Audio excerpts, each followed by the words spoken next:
Welcome, sleepy soul. I'm your storyteller tonight, here to help you drift into deep, peaceful sleep. Before we begin, don't forget to like the video and subscribe for more bedtime stories. Let me know in the comments where you're watching from and what time it is. And if there's a story you'd like to hear next, I'd love to know that too. I used to think New York chews people up and spits them out. Turns out sometimes it digs up your past and drops it right on your doorstep. I moved to Hollis Hills, Queens in late October, right when the city starts smelling like wet leaves, exhaust fumes, and burnt coffee. It wasn't Manhattan glam or Brooklyn trendy. It was quiet, suburban by New York standards, tree-lined blocks, driveways instead of fire escapes, and neighbors who nodded but didn't ask questions. That's exactly why I chose it. After years of cramped apartments, upstairs neighbors blasting music at 3 a.m., and landlords who treated maintenance requests like personal insults, I wanted silence, space, somewhere I could work without hearing someone argue through the walls. I was 34, single, and tired in a way sleep didn't fix. My new house wasn't huge, but it felt like a win. 2 stories, a small porch, a fenced backyard, the kind of place where Amazon packages didn't vanish in 5 minutes. I still remember standing in the empty living room on move-in day, keys in my hand, thinking, yeah, I could breathe here. That illusion lasted about 20 minutes. I was unloading boxes from my car when I heard someone say my name, not the full version, the old one. Joey. I froze. Nobody in my adult life called me that. I turned slowly, half expecting some random neighbor who got the wrong idea. Instead, I saw a face I hadn't seen in over 2 decades. Same crooked grin, same uneven eyebrows, same posture like his shoulders were always bracing for something. My stomach dropped. "No way," I said. "Cal?" He laughed. A sharp bark that pulled a memory straight out of my chest. Holy hell, Joey Morales. I thought that was you. Calvin Reese, my childhood best friend. Out of every person I never expected to see again, he was at the top of the list. We grew up on the same block in South Bronx back when the buildings were uglier and the streets were louder. When kids still played outside until streetlights came on. Not because parents trusted the neighborhood, but because they were too tired to care. Cal and I were inseparable. While other kids played stickball and got into dumb fights, we stayed inside. Video games were our thing before they were cool. We'd sit cross-legged on the floor, controllers warm in our hands, arguing over whose turn it was like it was life or death. "Bro, you died. Pass it," I'd say. "No, that was lag," Cal would argue. "You saw that. That wasn't me." Sleepovers meant soda cans under the bed and whispering at 2 a.m. so his mom wouldn't yell from the hallway. We talked about everything back then. Games we'd make one day, places we'd live, how we'd never turn into boring adults. Then one summer, his family moved. Just like that. No goodbye party. No warning. His house emptied, and that was it. We talked a few times after, then less, then not at all. Life happened, and now here he was, standing in front of my new house like a glitch in reality. "You live here?" I asked. He pointed next door. "Been here about 6 months." I laughed, still trying to process it. "You gotta be kidding me." "Small world, huh?" he said. Something about his smile felt off, but I ignored it. Nostalgia is a powerful drug. The first week felt almost nice. We talked over fences, caught up in fragments. He told me he'd bounced around, New Jersey, Philly, back to New York. I told him about my work. "I design games," I said one evening. "For real?" he asked. "Yeah, mostly indie stuff, freelance contracts." "Damn," he said. Didn't see that coming. That should have been my first warning. A few days later, he knocked on my door. "Figured we should hang out properly," he said. "Old times." I hesitated. then shrugged. Sure. He stepped inside and stepped aside. Two people followed him in. This is Rico, he said, nodding to a tall guy with dead eyes. And that's Nessa. Nessa didn't smile. She scanned my living room like she was counting exits. Rico's eyes lingered on my TV, my speakers, my desk. I felt it then, that slow, crawling unease. But I ignored it. We sat, talked, or tried to. Every question felt pointed. So that computer, Rico said casually, that's for work? Yeah. Must be expensive. Not cheap. Nessa whispered something to Cal. He nodded. Then Cal laughed and said, Man, remember how obsessed we were with games? I ditched that kid stuff years ago. I smiled automatically. Guess I didn't. The room shifted. Their interest sharpened. When they finally left, I locked the door behind them and stood there longer than necessary, staring at my reflection in the glass. Something wasn't right. And deep down, I think I already knew. The night everything came apart started like any other New York night. Cold wind rattling dead leaves down the block. A distant siren cutting through the quiet. Somewhere nearby, a dog barking like it had a personal grudge against the universe. I was in my home office, hoodie on, headphones half off, staring at lines of code that refused to cooperate. That kind of tired where your eyes burn but your brain won't shut down. It was a little after 2 a.m. That's when my phone buzzed. Motion detected. Front door. I frowned. Nobody comes by at 2 in the morning in Hollis Hills. Not unless something's wrong. I pulled up the camera feed. 3 figures stood on my porch, all wearing hoodies, all wearing those cheap blue medical masks you could buy anywhere. Not Halloween masks. Not trying to look scary. Trying not to be recognized. My chest tightened. One of them stood closest to the door. He shifted his weight, turned slightly sideways, and reached behind his lower back. For half a second, the porch light caught metal. A handgun. My mouth went dry. He tested the doorknob once, twice. Locked. Thank God. He stepped back like he was thinking, like he was weighing options. Then I heard a voice through the feed, low, sharp. Yo, camera. A woman's voice. Nessa. She pointed up at the Ring doorbell. The guy at the door leaned forward. Even with the mask on, even with the hood pulled low, I knew those eyes. Cal. The realization hit both of us at the same time. His eyes widened. Shit, he muttered. Rico froze. Nessa swore under her breath. Go, go, go, she hissed. She ran first. Rico followed. Cal yanked the doorknob one last time, hard, like anger had replaced caution. Open the door, he whispered. Like I would. Then he bolted. I stood there shaking, heart trying to punch its way out of my chest. Then I did the only thing that made sense. I called 911.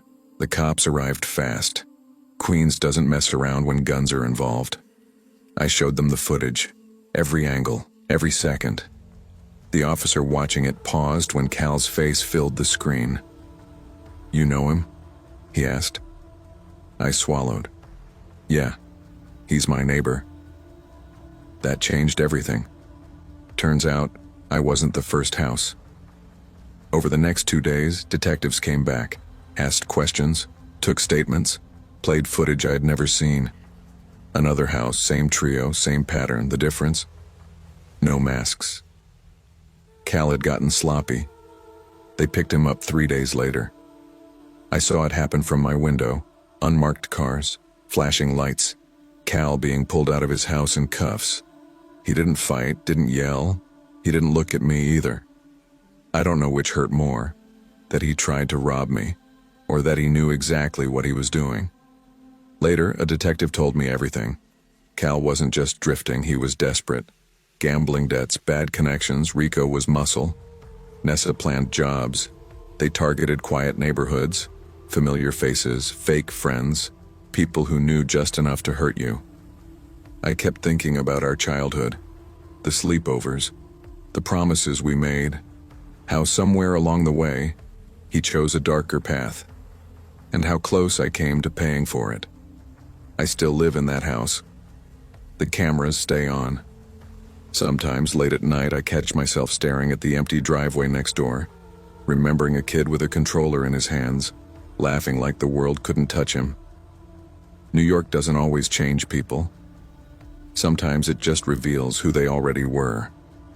Never assume you're safe because of where you live. Never assume the past can't hurt you. And never trust someone just because they used to be your friend.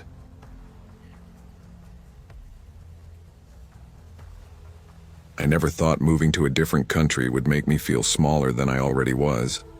Mexico looked beautiful in pictures. Bright colors, warm people, noise everywhere, life spilling out onto the streets. But when you're alone, none of that matters. Loneliness doesn't care how sunny the sky is. I moved to San Jacinto, a mid-sized industrial city in northern Mexico, because my job demanded it. The company I worked for specialized in logistics security, boring to explain, good money to earn. It was a 2-year contract. That was my mental anchor. 2 years, save hard, go back home. That's what I kept telling myself while I unpacked boxes in a rented concrete house that smelled faintly of dust and bleach. No family photos on the walls yet. No memories either. Back home, I wasn't popular. Never had been. I wasn't the loud guy. I wasn't the funny one. I was the guy people described as nice when they couldn't think of anything else. Making friends always felt like trying to read a script everyone else had memorized. After work, my routine was painfully predictable. I'd unlock the door, toss my keys in the same ceramic bowl, microwave leftovers, boot up my console, let YouTube autoplay until I fell asleep on the couch. It worked, for a while. But loneliness is patient. It waits. About 6 weeks in, on a Sunday afternoon, I found myself driving aimlessly just to kill time. That's when I noticed a small storefront wedged between a phone repair shop and a bakery. La Novena Viñeta, comics y coleccionables. I laughed out loud. Of course, I muttered. Of course there's a comic shop. Comics had always been my safe place. Before I could even read, I'd flip through my older cousin's books, tracing the lines with my finger, making up stories in my head. Marvel, DC, indie stuff, it didn't matter. The art mattered. The worlds mattered. I parked without thinking. Inside, the air smelled like old paper and plastic sleeves. A box fan hummed in the corner. Spanish rock played softly from a dusty speaker. Behind the counter sat a heavy-set guy with a shaved head, chewing gum and scrolling his phone. "Buenas," he said without looking up. I nodded, suddenly self-conscious. "Hey." I drifted toward the wall of new releases. My fingers brushed spines like I was greeting old friends. That's when a voice spoke right next to me. "Man, you got good taste." I flinched slightly and turned. He was tall, too thin. The kind of thin that looks fragile but isn't. His skin was pale compared to everyone else in the shop. Thick black-framed glasses sat crooked on his face. His hair was long and blonde, pulled back loosely, and his beard looked like it couldn't decide where it wanted to grow. He held the same comic I did, Fantastic Four. Yeah, I said, smiling awkwardly. "Been reading it forever." "No kidding?" he said, eyes lighting up. "This run? It actually respects the legacy. None of that lazy multiverse garbage." I blinked. "Yeah, exactly." He grinned. "Name's Riven." Not his real name. I didn't know that yet. I hesitated, then said my name. He shook my hand firmly. "Crazy coincidence, huh? 2 dudes from nowhere grabbing the same issue at the same time." "Yeah," I laughed. "Guess so." We talked. Not forced, not awkward. It just flowed. Comics, old Marvel arcs, Why the MCU had lost its soul, Star Wars, games, even stupid inside jokes about collectors hoarding mint copies and never reading them. It felt easy. Before I left, he said, "You come here often?" "Just moved here," I admitted. "Didn't know this place existed." "Well," he shrugged, "guess that means I'll see you around." And I did. Twice a week turned into 3 times, sometimes more. We'd grab tacos from a stand down the block, sit on the curb, wrappers piling up, grease soaking through paper. "Dude," Riven said once, wiping his hands on his jeans, "you ever notice how lonely this city feels if you don't know people?" I nodded. "Every damn day." He laughed softly. "Same." That should have been my first warning. Over the next couple of months, Riven started syncing with me. At first, it was nothing. Same comic interests, same games, normal stuff. Then it got specific. I wore a faded Doom Patrol shirt one day. 2 days later, Riven showed up wearing the same one. "Nice shirt," I said, forcing a chuckle. "Right?" he said. "Found it online. Couldn't pass it up." "Okay. Fine." Then it happened again.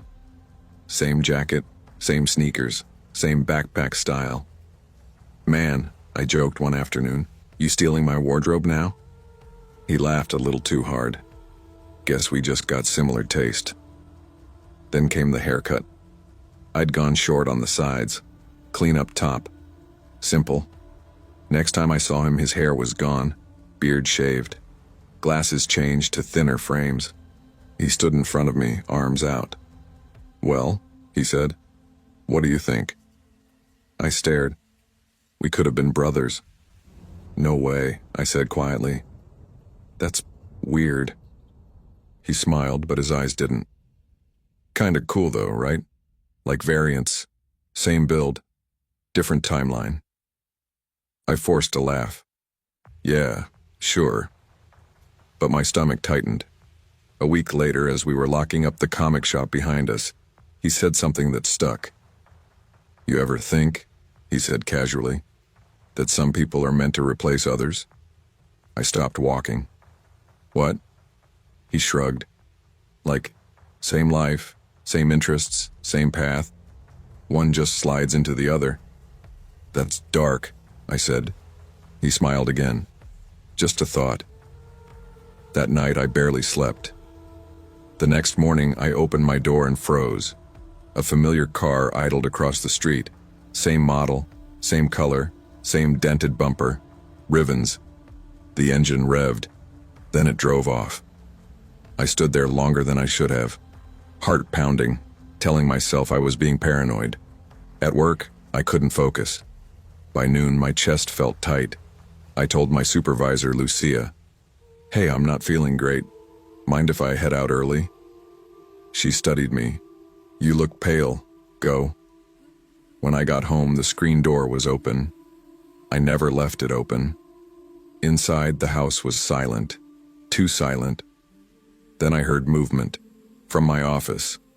I moved slowly, heart in my throat, and peeked inside. Riven was kneeling by my closet, going through boxes. "Riven?" I said, voice shaking. "What the hell are you doing?" He jumped, knocking over a stack of comics. I was gonna surprise you, man," he stammered. "Thought you had a copy I was missing." My desk drawers were open. My laptop was unlocked. A box sat near his feet. My rarest comics. Financial documents. I noticed something else. His accent was gone. Before I could speak, he grabbed the desk lamp and threw it at my head. Everything went white. I hit the floor hard. A punch connected with my face, then another. I heard him run. A car door slam, tires squealing. When I came to, the box was gone. So was Riven. The police came, asked questions I couldn't answer. No last name, no socials, burner phone. One officer sighed. "He wasn't your friend." A week later, I found one comic at a pawn shop. The owner frowned. "Guy said his name was yours." He looked at me again. "Honestly," he muttered, "thought you were the same dude." I walked out shaking, because that meant he wasn't just stealing from me. He was trying to be me. I didn't sleep for 3 nights after the attack. Every sound in the house felt amplified. The creak of the ceiling fan, a dog barking 2 streets over, a car slowing down outside my gate. Each time, my body tensed like it was bracing for impact. The police said they'd keep an eye out, which I already knew meant nothing. In a city like San Jacinto, people disappeared all the time. One more weird guy with a fake name wasn't exactly top priority. I sat on my couch, ice pack pressed to my jaw, staring at the blank TV screen. "What the hell did you want from me?" I whispered to an empty room. The worst part wasn't the stolen comics. Not really. It was the violation. Someone had been in my house, in my life, watching me, studying me. I replayed everything, every conversation, every laugh, every shared joke. All of it felt contaminated now. I took the next week off work, told Lucia the truth this time. She shook her head slowly. "You trusted the wrong person." "I didn't even see it coming," I said. "That's how it always works," she replied quietly. On the 8th day, I got a text. Unknown number. "You okay, man?" You went quiet. My blood ran cold.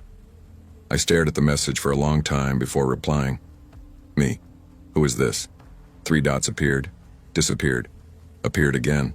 Unknown number. "Don't act like that. It's me." I felt sick. "Me. You broke into my house." A pause. Then, unknown number. "You weren't supposed to come home early." That line hit harder than the punch ever did. Me. Why me? Minutes passed. I almost thought he wouldn't answer. Then my phone buzzed. Unknown number. "Because you had a life worth taking." I dropped the phone. Later that night, I noticed something else missing. My work badge. The realization made my chest tighten. My job involved secure facilities, restricted areas. If he tried to use my identity, I called my company immediately, locked everything down. The next day, a detective named Alvarez asked me to come in. "We found something," he said. "Security footage. A pawn shop camera caught Riven selling more than comics. Electronics. Personal items. He gave my name, used my signature, wore my clothes." Alvarez leaned back. "This man didn't want to rob you. He wanted to replace you." They found him 2 days later. He'd tried to access a warehouse using my credentials. When I saw him in the interrogation room, my stomach twisted. He looked calm. Different haircut again, different jacket. But when he saw me, he smiled. "Hey," he said softly. "You look better." I didn't answer. He leaned forward. "You had everything lined up. Job, money, stability. You didn't even appreciate it." "That doesn't make it yours," I said. He tilted his head. "I could have done it better." The judge didn't agree. Fraud, assault, identity theft. He went away for a long time. I moved out of that house a month later. Different neighborhood, different routine. I still go to comic shops, but I don't linger. I don't talk much. I keep my guard up. Sometimes I catch my reflection in a window and wonder how close I came to disappearing completely. People talk about fake friends like they're harmless. They're not. Some don't want your money. Some don't want your stuff. Some want your life. And if you're not careful, they'll wear it better than you ever did.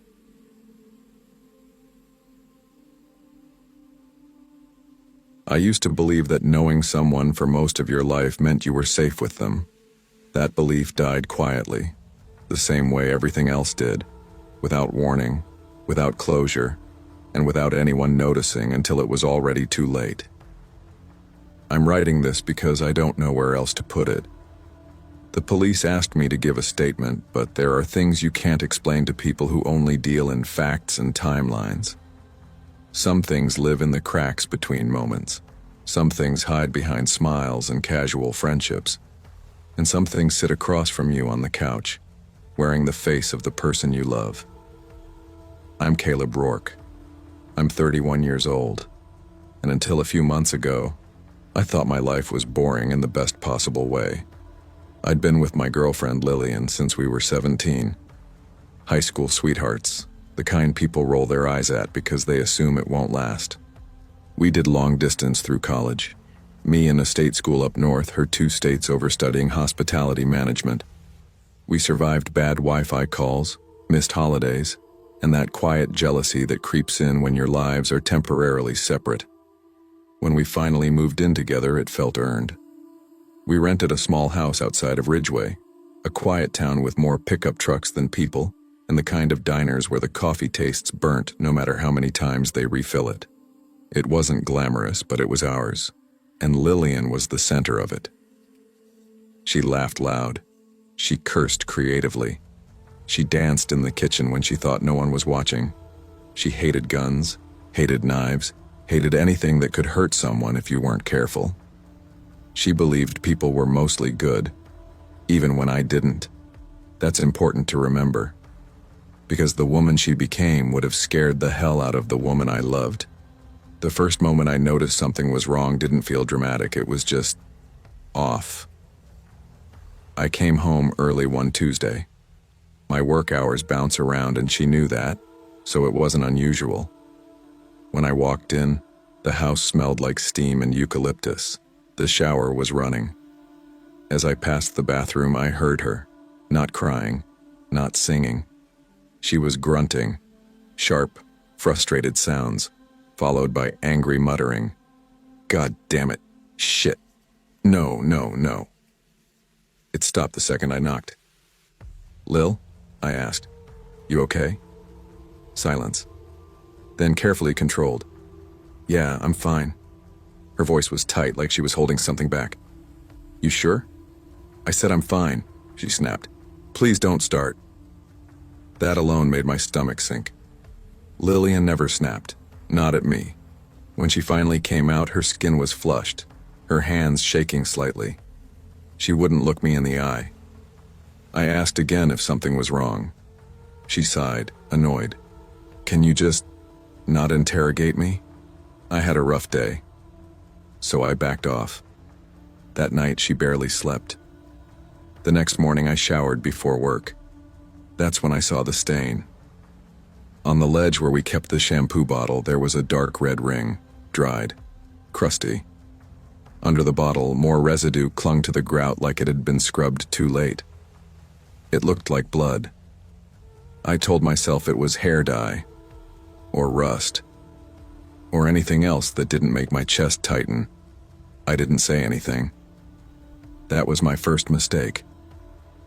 A few days later, I came home to find her sitting at the kitchen table with a woman I'd never met. This is Jessa, Lillian said quickly. She's a friend from work. Jessa didn't smile. She sized me up like I was something inconvenient. Mid-30s, sharp cheekbones, restless energy. Her eyes didn't stop moving. Hey, I said. Hey, she replied flatly. They had a laptop open. The second I stepped closer, Lillian snapped it shut. We were just about to head out, she said too fast. Jessa stood, grabbed her jacket. As she passed me, she leaned in slightly and muttered, You don't know her like you think you do. Then she left. I stood there, stunned. What the hell was that? I asked. Lillian's face went pale. She's just intense. Don't read into it. But I already was. That night after she fell asleep, I opened the laptop. I wasn't proud of it, but something felt wrong in a way I couldn't ignore. Her browser was still open. The last page was a weapons marketplace. Not mainstream, not regulated. The kind of site you don't stumble onto by accident. I scrolled. Search history showed missing persons articles, forums, maps leading to remote wooded areas outside town. Places locals called dead zones because cell service vanished there. My hand started shaking. This was the woman who once cried because she accidentally stepped on a frog. Over the next week, Lillian disappeared emotionally. No laughter, no affection, no warmth. Her shoes were always muddy. Her phone stayed off. Her computer broke. And Jessa kept showing up, always when I wasn't supposed to be home. The last time I saw her, her car was packed with bags. She stormed out after a hushed argument. As she passed me, she said, "You should have stopped her." Lillian collapsed on the couch, ghost white. I asked her one last time, "What's happening to you?" She whispered, "I'll be okay soon, I promise." That was the moment I knew. I didn't recognize her eyes anymore. The truth came out 3 nights later. I followed her. She drove out past Ridgeway, past the highway, into the woods. I stayed far back, heart pounding, headlights off. She stopped near an old quarry. Jessa was already there. So was someone else. A man, bound, alive. I stumbled backward, snapped a twig. Lillian turned. She saw me, and she smiled. Not lovingly, relieved. "I was wondering when you'd stop pretending," she said. Jessa laughed. "Told you he wasn't blind." They explained everything calmly, like it was normal.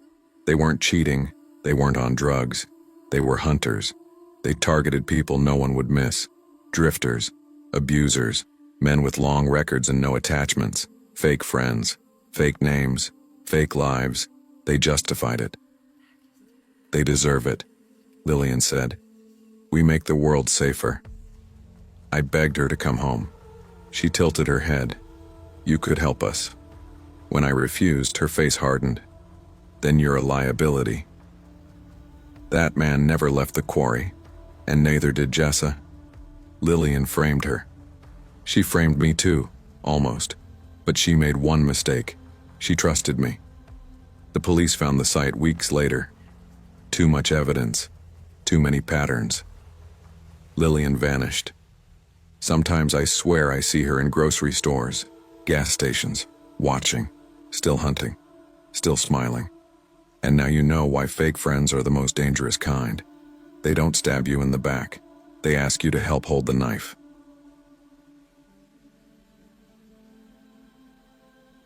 I was 30 years old when I realized I didn't have a single real friend left. That thought hit me one morning while I was sitting on the edge of a borrowed mattress, lacing up boots that weren't even mine, in a room that smelled like mildew and old takeout. Sunlight pushed through a cracked window, cutting across the floor like a prison bar. Somewhere outside, a garbage truck rattled down the street, and for a second I thought I was back in county again. Same noise, same hollow feeling in my chest. I'd spent most of my life on the wrong side of things.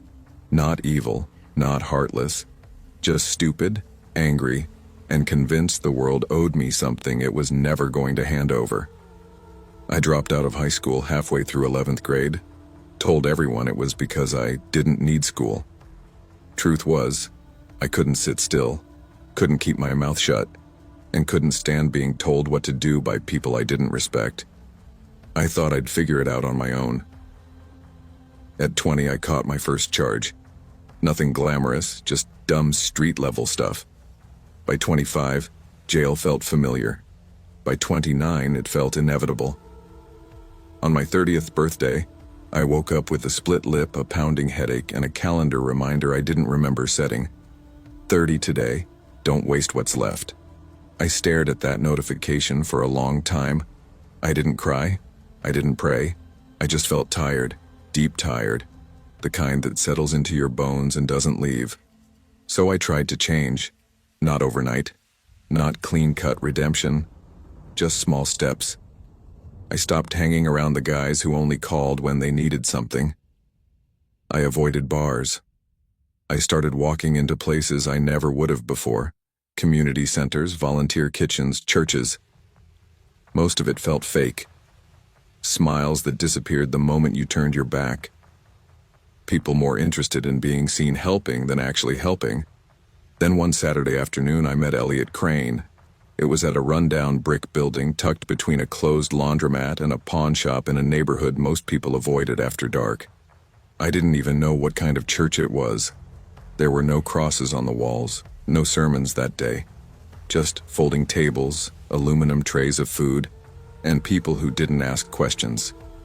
Elliot stood out immediately. Late 40s, maybe early 50s.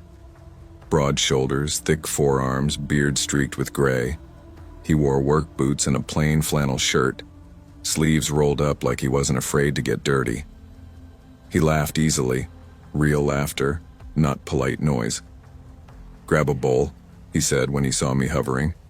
"Chili's still hot." I nodded. "Appreciate it." We sat at the same table. He didn't interrogate me, didn't try to sell me faith or forgiveness. "Name's Elliot," he said. "You from around here?" "Sort of," I said. "Depends how you define from." He smiled. "Fair enough." Later, I learned Elliot wasn't even religious. He called himself agnostic, said belief was complicated. What wasn't complicated, in his words, was people needing people. Everyone there loved him, the volunteers, the staff, even the church officials. He donated food, clothes, money, sometimes entire truckloads of it. He showed up early and left last, drove into neighborhoods nobody else wanted to go to, knocked on doors everyone else ignored. I gravitated toward him without even realizing it. Something about Elliot made me feel clean, like standing next to him erased the worst parts of my past, at least for a while. "You ever think about starting fresh?" he asked me once while we were loading boxes into the back of his truck. "All the time," I said. "Good," he replied. "Means you're not dead yet." That was the first time I laughed in a long time. I started helping him more regularly, first once a week, then 3 times, then every day, driving, lifting, organizing, talking to people who needed someone to listen. I never asked how he made his money. He never explained. In my old life, asking questions was dangerous. When I lost my place, Elliot didn't hesitate. "I've got a guest house out back," he said. "Ain't fancy, but it's dry. You can stay as long as you need." That guest house saved me. 1 room, small bathroom, tiny kitchenette. But it was quiet, safe, mine. For almost 2 years, life made sense. People stopped looking at me like a screw-up. They saw me as Elliot's guy, his right hand, the guy who helped. I thought I'd finally found a real friend. Then came the day Elliot changed.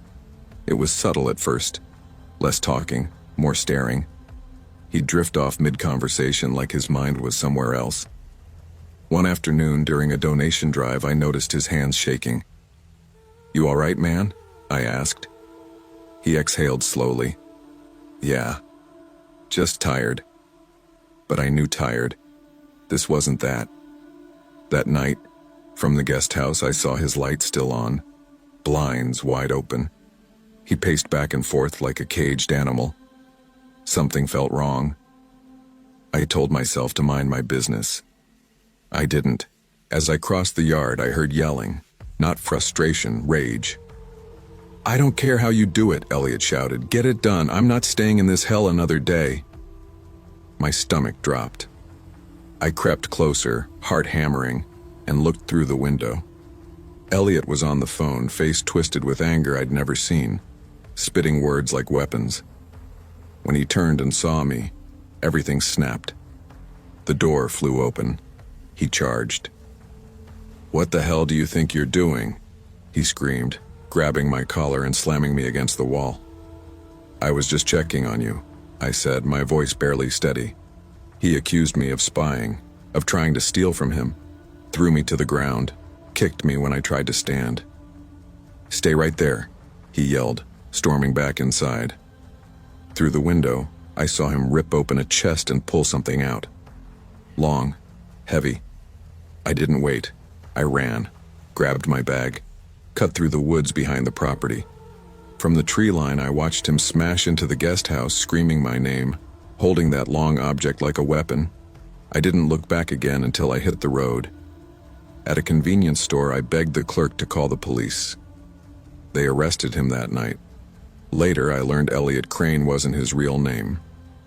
Nothing about him was real. No records, no history, no explanation. Just a man who built a life on kindness and control, who broke the moment someone saw behind the curtain. I still think about him, about how safe he made me feel, about how easy it was to believe. Fake friends aren't always obvious. Sometimes they save you before they try to destroy you. And sometimes, the people who look like saints are the ones hiding the darkest secrets of all.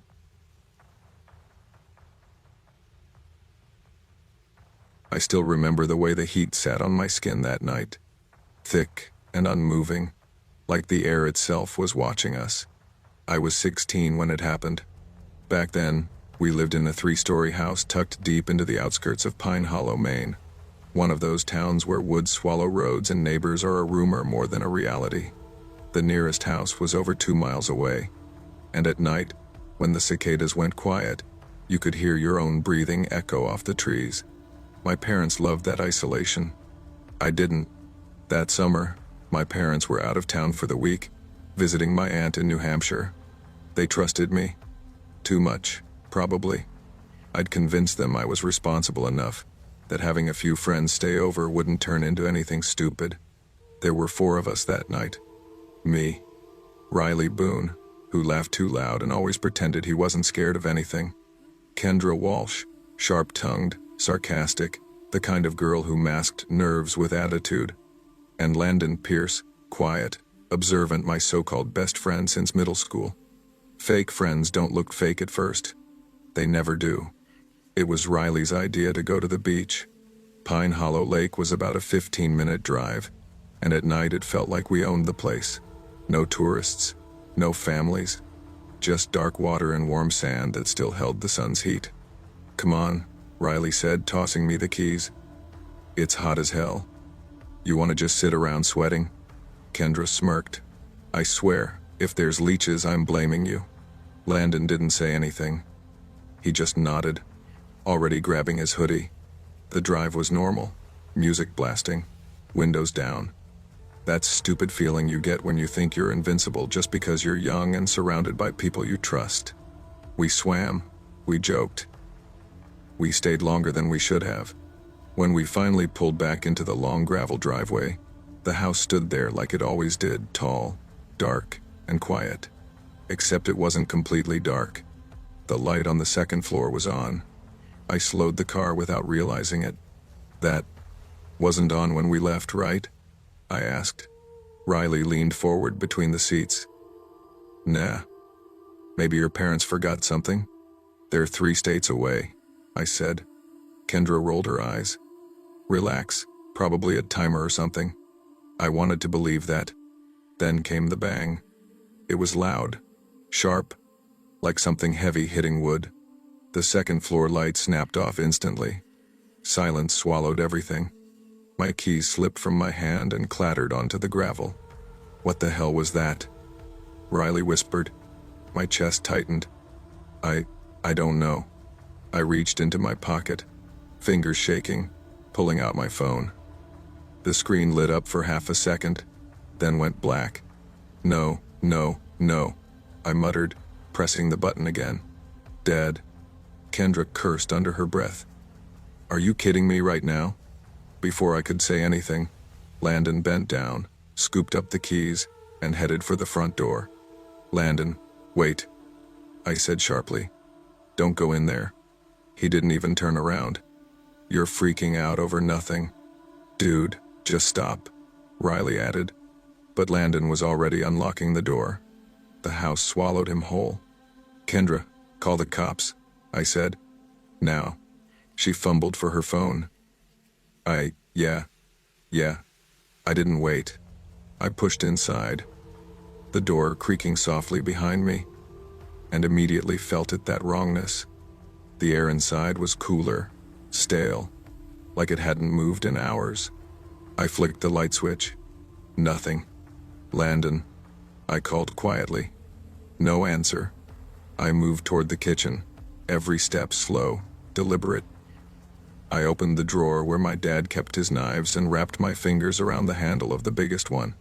My heart was hammering so hard I was sure everyone could hear it. I started up the stairs. Halfway up, I stopped. "Landon," I whispered again. "This isn't funny, man." That's when I heard it. My name. Soft. Close. "Ian." My blood turned to ice. The voice wasn't Landon's. Before I could react, flashing red and blue lights washed over the walls through the front window.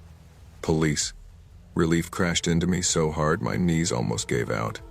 I turned and ran back down the stairs, barely keeping my balance. I was inches from the front door when it slammed shut on its own, rattling the frame. I froze. Footsteps echoed behind me. Slow. Heavy. I turned. A dark figure stood near the hallway, face swallowed by shadow. Something metallic glinted in their hand. A gun. Time stopped. Then the front door exploded open as police burst inside, shouting commands. The figure bolted, disappearing up the stairs. The knife slipped from my fingers, clattering to the floor as I collapsed, sobbing uncontrollably. One officer knelt beside me. Hey, look at me." But I didn't feel safe. Not even close. "Landon," I choked out. "My friend, he's still in there." They found him 30 minutes later. Unconscious. Alive. No sign of the intruder. No forced entry. No answers. That night, we slept in a hotel. 5 years passed. Life moved on. Or at least, it pretended to. When my family decided to sell the house, I thought the past was finally behind us. I was wrong, because the basement was still waiting, and so was the truth about my friends. What the basement kept quiet. 5 years is a long time. Long enough for fear to dull at the edges. Long enough for memories to feel distant, like something that happened to another version of you. By the time my parents decided to sell the house, Pine Hollow barely felt real to me anymore. I was in college, living 2 states away, coming back only to help pack things up. The house looked smaller than I remembered. Same long driveway, same trees, same quiet that felt heavier now, like it knew something we didn't. My parents split the work. They took the upper floors. My younger sister Brooke and I handled the first floor and basement. "Let's get the creepy part over with," she said, forcing a laugh as she flipped on the basement light. The stairs groaned under our weight. The basement smelled like dust and old cardboard, memories stacked in boxes no one wanted to open. Christmas decorations. Old clothes. My dad's tools. That's when we saw it. A large brown leather suitcase shoved behind a rusted shelving unit. "Isn't that Dad's?" Brooke asked. "I think so," I said. "From like, forever ago." I grabbed the handle and tried to lift it. It didn't budge. "What the hell?" Brooke muttered. "What's in there, Bricks?" We dragged it out into the open. The zipper was stiff, like it hadn't been touched in years. "I don't like this," she said. Neither did I. But I unzipped it anyway. The smell hit first. Not rot. Not exactly. Something dry, old. Inside were bones. Human bones. A skull stared back at us, jaw slack. Empty eye sockets frozen in a silent scream. Brooke screamed. I think I did too. My parents were in the basement seconds later. My mom dropped to her knees. My dad turned pale, hands shaking as he backed away.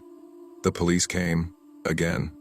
They took the suitcase, took statements, asked questions that made my stomach twist. How long have you lived here? Anyone missing? Any strange incidents? That last question dragged the memory out of me like a splinter. The night of the break-in. The gun. The whisper. My friend unconscious upstairs. The detective listened quietly, nodding, writing everything down. You said your friend entered the house first, he said. What was his name? Landon Pierce. Something flickered across his face. Do you know where he is now? I haven't talked to him in years, I said. He moved away. They found the answer 2 weeks later. The bones belonged to a man named Caleb Norwood. He'd gone missing 12 years earlier. Local guy. Drifter. known for couch surfing and small-time theft. Last seen near Pine Hollow. The medical examiner said he'd been killed by blunt force trauma to the head. Then came the part that made my blood run cold. He'd been dead long before the night of the break-in. Years dead, meaning the person in our house that night wasn't hiding the body. They were protecting it. The police reopened the case, and they reopened old interviews, including Landon's. They found him in Ohio, married, working construction, a normal life, too normal. When detectives questioned him, he cracked faster than anyone expected. Caleb Norwood had been his uncle, a man who used to crash with Landon's family when he was a kid. A man Landon said was abusive, violent, drunk. One night, during a visit years ago, Caleb followed Landon home from school. They argued in the basement. Landon grabbed a tool, hit him. Once. Panic did the rest. My dad's old suitcase became a coffin. Landon never meant to leave him there forever. But time has a way of locking mistakes in place. The night we went swimming, Landon had come back to the house first.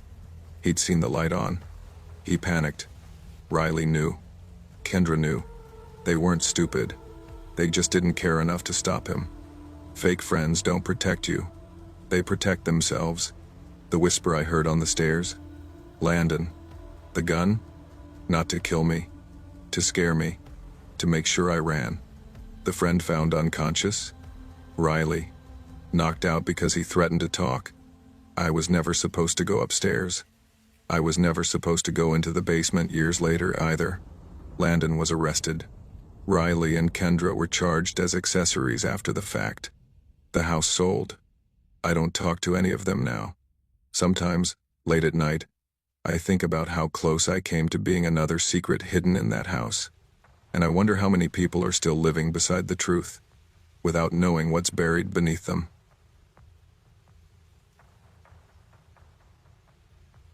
I remember the exact sound of the locker slamming shut behind me the first day I met him. Metal on metal, sharp, final. It echoed down the hallway of West Briar High. That ugly concrete building everyone in Millstone, Oregon pretended wasn't falling apart. The bell hadn't rung yet. Kids were still dragging their feet, yawning, clutching energy drinks like lifelines. That's when someone bumped into my shoulder hard enough to almost knock my books out of my hands. Shit, sorry, man. I turned, already annoyed, ready to snap back. And then I stopped, because I was looking at myself. Not in some vague, distant way. Not like, oh, you kind of resemble each other. No. This was unsettling. Same height, same narrow jaw, same nose that had been broken once and healed slightly crooked. Even the same tired eyes that looked like they'd seen more than a 17-year-old should. The only difference was his hair. Mine was trimmed short, school safe. His was longer, messy, like he didn't care if it got in his eyes. He stared at me for a second, then laughed. Whoa, he said. That's freaky. Yeah, I replied. You too. He stuck out his hand. Name's Rylan Mercer. I hesitated for half a second, then shook it. I know, he interrupted, grinning. You're me. That was the first joke he ever made. It wouldn't be the last. Rylan slid into my life like he'd always been there. Same classes, same lunch period, same bus route. It felt natural, almost too easy. Teachers mixed us up constantly. Mercer. Both of us would stand. The class would laugh. Kids started calling us mirror boys. Someone even spread a rumor we were long-lost brothers. We leaned into it. Same hoodies, same sneakers. Sometimes we'd switch seats just to mess with people. I hadn't had a best friend like that before. I grew up quiet, kept my head down. My dad worked long hours at the mill. My mom left when I was 10. I learned early not to expect much from people. Rylan was different. He talked nonstop. About music, about girls, about how Millstone was a dead-end town, and how he was getting out no matter what. You ever feel like everyone here is stuck on repeat? He asked me once, sitting on the hood of my car outside Jasper's Gas and Go. I nodded. Yeah. He smirked. Good. Means we're not like them. I believed him.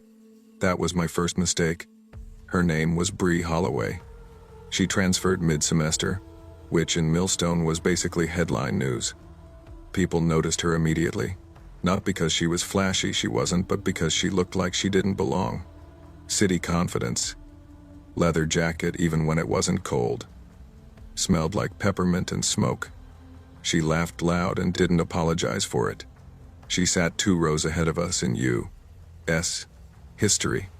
The first time she turned around and looked at us, her eyes flicked back and forth between our faces. Okay, she said. That's weird. Rylan leaned forward. What is? You guys look identical, she said. Like, it's messing with my brain. He laughed. Told you. I'm the better looking one though. She looked at me. You gonna argue that? I shrugged. I don't argue with liars. She smiled at that. That smile dug in deeper than I expected. At first, nothing changed. We joked. We talked. Bree floated between us like it didn't matter. But it did. Slowly, quietly, Rylan started watching more than talking. If Bree laughed at something I said, his smile would tighten. If she sat closer to me, he'd find a reason to leave early. One afternoon, after school, he snapped. You think you're slick, huh? He said, shoving my shoulder as we walked across the parking lot. What? I said, confused. You're always trying to one-up me. I laughed, thinking he was joking. Dude, relax. He didn't laugh back. That was the first crack. They got worse. Little things turned into arguments. Who Bree texted first. Who she waved at in the hallway. Who she sat next to during lunch. One night, behind the closed grocery store on Route 14, it turned physical. Rylan shoved me hard enough that my back hit the brick wall. You think you're better than me? He hissed. I stared at him. No, I think you're acting crazy. His eyes were wild. She likes you. I didn't answer. That silence said everything. And then, one Monday morning, Rylan didn't show up. No desk shuffle. No smart comments. No mirror image staring back at me. His locker stayed closed. I texted him. Nothing. By Friday, teachers stopped asking where he was. Rumors started. Dropped out. Moved away. Arrested. Nobody knew. I told myself he'd come back. He never did. Life moved forward like he'd never existed. And that scared me more than if he had died. Rylan vanished. But the damage he left didn't. For weeks after he stopped showing up, I kept catching myself turning around in class, half expecting to see him slouched in the chair behind me, tapping his pen against the desk, smirking like he knew something I didn't. Every time attendance was called, there was a pause where his name used to be. Every time, the silence felt heavier. Bree noticed before I said anything. You okay? She asked one afternoon as we walked toward the parking lot. Yeah, I lied. Just tired. She stopped walking and looked straight at me. You're a terrible liar. I sighed. He just disappeared. She nodded slowly. People don't just disappear. At the time, I thought she meant emotionally. I didn't realize how literal she was being. Without Rylan around, things between Bree and me changed. There was no tension anymore, no competition hanging in the air like static. We talked more. About stupid stuff. About real stuff. She told me about growing up in Reno, about her mom's third divorce, about how she hated small towns but somehow always ended up in them. I told her about my mom leaving, about my dad barely speaking after work, about how Millstone felt like a trap. One night, sitting in my car outside her place, she said quietly, I think he hated you. I stared at the steering wheel. No, he was my best friend. She shook her head. He wanted your life. That sentence stayed with me. Life did what life always does, it moved on whether I was ready or not. College in-state. Bree stayed close. We broke up once, got back together twice. Fought over money, over distance, over dumb things that felt huge at the time. We survived all of it. I proposed near Cedar Bluff Overlook, hands shaking so badly I almost dropped the ring. She laughed, cried, said yes, then punched my arm and said, "You took long enough." We married 3 years later. Small ceremony, cheap beer, loud music, real happiness. I thought whatever darkness Rylan carried was buried in the past. I was wrong. The message came on a Tuesday night. I was driving back from a 3-day work trip, headlights cutting through rain-soaked back roads. My phone buzzed in the cup holder. "Bree. Hey. This is weird," she said when I answered. "What's up?" "I just got a text from your number." I frowned. "I haven't texted anyone. I'm driving." There was a pause. I could hear the TV murmuring in the background. "He says it's you," she said slowly. "Says you're already home." My stomach tightened. "Bree, don't answer." "I already did." My grip tightened on the wheel. "What did he say?" Another pause. Longer. "He wants me to meet him. Says it's a surprise." Rain streaked across the windshield like something trying to claw its way in. "Where?" "There's this old hunting hut out past Ashwood Trail." My heart dropped into my chest. "Listen to me," I said. "Do not go there." She hesitated. "I sent you the location, just in case." That fear raw animal hit me all at once. She went anyway. Later, she told me every detail. The hut looked abandoned, wood rotting, windows cracked, the smell of damp earth and old smoke hanging in the air. Inside, candles flickered, a table set for 2, food still warm, and him. He looked older, harder, but the face was the same. He smiled and said, "Surprise." She froze. "You're not my husband," she said. He laughed softly. "Relax. I just wanted to talk." He watched her eat, watched her breathe. "You know," he said, leaning forward, "I always wondered how it would feel. Living your life." That's when she ran. Her text came through as I was minutes away. "Bree, he's chasing me."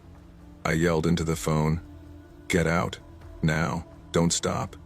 She burst through the trees, lungs burning, boots slipping in the mud. She looked back once, just once, and saw his face twisted with rage. I pulled up as she stumbled onto the road, threw the door open, dragged her inside. Rylan slammed his hands against the car window as I sped away, screaming. The police found him hiding nearby. His real name wasn't Rylan anymore. He'd been in prison, stalking, harassment, multiple women. During questioning, he said one thing: he stole my life. I still see his face sometimes, in mirrors, in old photos, in dreams. People ask me if I believe in fake friends. I don't answer, because some friends don't disappear. They wait.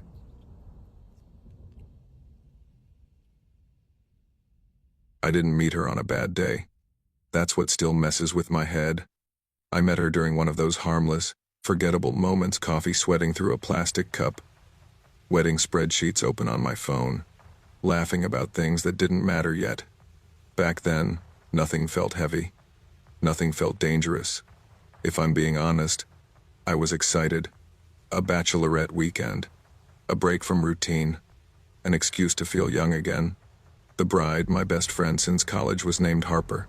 She was getting married in the fall, and like most people who swear they don't want anything crazy, she absolutely wanted something crazy. Just controlled crazy. That's how the guest list formed. 7 of us total. Different personalities stitched together by Harper's optimism and a shared group chat that wouldn't shut up. That's also how Rowan entered my life. Rowan was loud in a way that made you laugh before you realized you were uncomfortable. She talked fast, drank faster, and never seemed embarrassed about anything. At first, it felt refreshing. Everyone else measured their words. Rowan bulldozed through hers. "You overthink everything," she told me the first night we met, clinking her glass against mine. "Life's short. If you don't jump on the bar now, you're gonna regret it when you're 40. I laughed because that's what people do when they don't know how else to respond. Back then, I thought she was brave. Over the months of planning outfits, flights, the rental house, Rowan and I grew closer. Not in some deep soul connection way, but in that convenience-driven friendship way. Drinks after work, complaining about coworkers, talking about men we were done with but kept texting anyway. She told me once, half drunk, people either love me or can't stand me, no in between. I should have heard that for what it was. By the time our trip rolled around, though, something had shifted. Rowan had started snapping over nothing. She'd show up late, disappear mid-conversation, get irritated if the attention drifted away from her for even a minute. I told myself it was stress, or nerves, or just who she'd always been. The city we picked wasn't Nashville. We went to Redwood City, Tennessee, a place people went to pretend they were wild for a weekend and responsible the rest of the year. Neon lights, live music bleeding out of every doorway. The kind of energy that convinces you bad ideas are memories in the making. The house we rented sat just outside downtown. Big porch, string lights. Enough bedrooms so no one had to share if they didn't want to. When we arrived, Harper actually teared up. "This is perfect," she kept saying. "Please don't let anything go wrong." Rowan downed a canned cocktail and said, "Relax. Worst case, we get kicked out of a bar. That's how you know it's a good night." The first night should have been our warning. Rowan climbed onto a bar during our second stop, boots slipping, drinks sloshing everywhere, and when security told her to get down, she laughed and leaned back like gravity was optional. She fell. Hard. The sound her head made against the floor cut through the music in a way I'll never forget. Everything went silent for half a second. Then chaos. She popped up laughing, blood already streaking into her hairline. "I'm fine," she said, waving us off. "Jesus. Don't look so scared." We were escorted out. After that, it spiraled. Arguments with strangers, screaming at a bartender, shoving one of Harper's cousins because she looked at her funny. Harper pulled me aside outside the last bar, eyes glassy with panic. "I just want to go back to the house," she whispered. "I don't want to remember my bachelorette like this." When I told Rowan we were heading back, she turned on me like a switch flipped. "We didn't drive all this way to sit on a couch," she snapped. "If you want to play house, you should have stayed home." "It's not about you," I said. "It's Harper's weekend." Rowan laughed, but there was nothing funny in it. "You always do this. Act like you're better than everyone." Before anyone could respond, she turned and disappeared back inside. We left. That night at the house was quiet in the best way. Barefoot in the kitchen, cheap wine. Someone found an old game console and we ended up yelling over virtual bowling like teenagers. For a few hours, Rowan didn't exist. At 2:37 a.m., my phone buzzed. A picture. Rowan. 3 girls I didn't recognize. 1 guy. All flipping off the camera. No caption. I texted her. Nothing. Called. Straight to voicemail. I checked every room in the house, every couch, every blanket. She wasn't there. At sunrise, opinions were split. "Leave her," one girl said. She made her choice. I couldn't. Not really. By the time Harper woke up, tension filled the house. Bags half-packed. Coffee untouched. We were minutes away from calling the police when Rowan finally called. She sounded wrecked. Slurred. Angry. "You're all trash," she yelled. "You ditched me." "We're at the house," I said. "Just come back. We need to go to the airport." "I don't need you," she snapped. "I'll get home my own way." Then she hung up. She blocked us. All of us. We boarded the plane without her. For years, I wondered if that was the moment everything broke. And I didn't see her again. Until last Friday night. I didn't think about Rowan again for years. That sounds colder than it felt. But life has a way of forcing distance where guilt already lives. Harper got married. I changed jobs, moved apartments, learned how to fall asleep without replaying old conversations in my head. Rowan became a question with no answer. Until she wasn't. It was a Friday night, nothing special about it.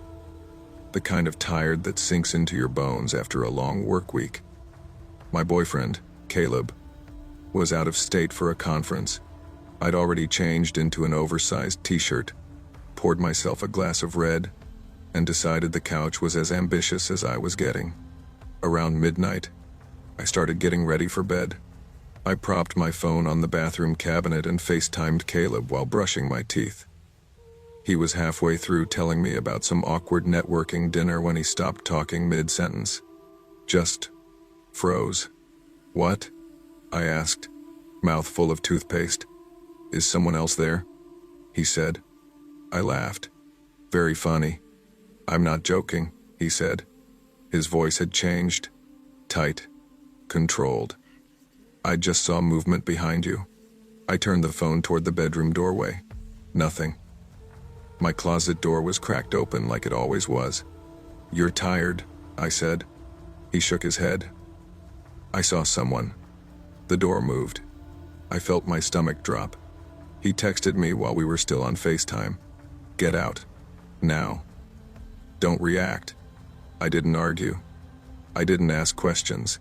Something primal kicked in, the kind you don't negotiate with.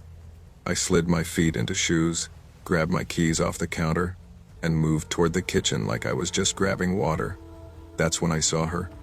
She was standing in my bedroom doorway. Still. Smiling. Her hair was longer. Thinner. Her eyes looked wrong, too alert. Like she hadn't slept in days, maybe weeks. Neither of us spoke at first. Then she tilted her head and said, softly, "You left me in Redwood City." My hands went up without me thinking. "Rowan," I said. "You shouldn't be here." She took a step forward. "You all got on that plane," she said. "I watched your location disappear." Caleb's voice was shouting through the phone now, but it felt far away. "I told you to call me," I said. "I tried to help you." Her smile cracked. "You didn't try hard enough." That's when I ran. The sound of her footsteps behind me still shows up in my dreams. Fast, barefoot, determined. She kept yelling the same sentence over and over like it was carved into her brain. "You left me in Redwood City." I didn't look back. I burst out of my building and ran into the street, waving my arms like a maniac. A patrol car slowed, then stopped.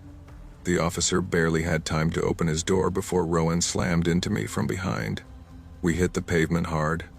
She screamed, fought, thrashed. The officer yanked her off me, cuffing her as she laughed and cried at the same time. When they searched her, they found the knife tucked inside her sweatshirt. I sat on the curb shaking so badly my teeth chattered. She stared at me from the back of the cruiser. Not angry. Relieved. Like she'd finally finished something. The legal part is still ongoing. Restraining orders, statements, meetings I never wanted to attend. They say she's unwell, that she fixated. That what happened in Tennessee wasn't the cause, but maybe the crack. I've replayed that weekend 1,000 times. Wondered if staying would have changed anything. But some people are already falling when you meet them. You just don't hear the ground yet. Be careful who you call a friend. And be kind, but not blind. Some people don't want saving. They want someone to blame.